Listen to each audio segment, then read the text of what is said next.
যান বাংলাদেশে, পাকিস্তান চলে যান, এখানে নামাজ পড়ুন, কেউ বলবে না, এখানে চলবে না। এইসব সরকার পাল্টে গেছে, লোক পাল্টে যায়, জানা এগুলো বন্ধ করবো বলে, আর বন্ধ হবেই, জেনে রাখুন। সব বাংলাদেশ পাঠাবো খুঁজে খুঁজে। নামাজ পড়তে 15 মিনিট লাগে, সেটা দেওয়া হলো না। 15 মিনিটের জন্য কত ঘন্টা আটকানো হতো? আর ওনারা কে?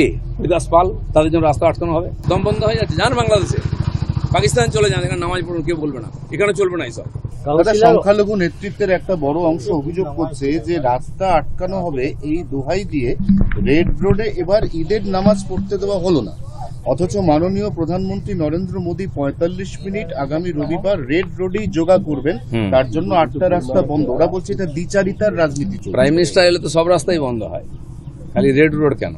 উনি যেখানে যাবেন সেখানে বন্ধ হবে। তো যেখানে যান চলাচল কম ওখানেই করেছে, ছুটির দিন ওখানে কম লোক যাবে, সেজন্য ওখানেই করেছে, না হলে তো আরো বেশি সমস্যা হতো লোকের। না, প্রশ্নটা ছিল যে নামাজ পড়তে 15 মিনিট লাগে, সেটা দেওয়া হলো না। 15 মিনিটের জন্য কত ঘন্টা আটকানো হতো? আর ওনারা কে? হরিদাস পাল, তাদের জন্য রাস্তা আটকানো হবে? প্রাইম মিনিস্টারের জন্য আটকাবে, চিফ মিনিস্টারের জন্য আটকাবে? এটা ঠিকই আছে। বছরে তো একবার উনি আসছেন, কত বছর পরে আসছেন? আর 107 বছর ধরেই তো অন্যায় করা হয়েছে, এক বছরে এমনি দম বন্ধ হয়ে যাচ্ছে। যান বাংলাদেশে, পাকিস্তান চলে যান, এখানে নামাজ পড়ুন, কেউ বলবে না, এখানে চলবে না। এইসব সরকার পাল্টে গেছে, লোক পাল্টে যায়, জানা এগুলো বন্ধ করবো বলে, আর বন্ধ হবেই, জেনে রাখুন।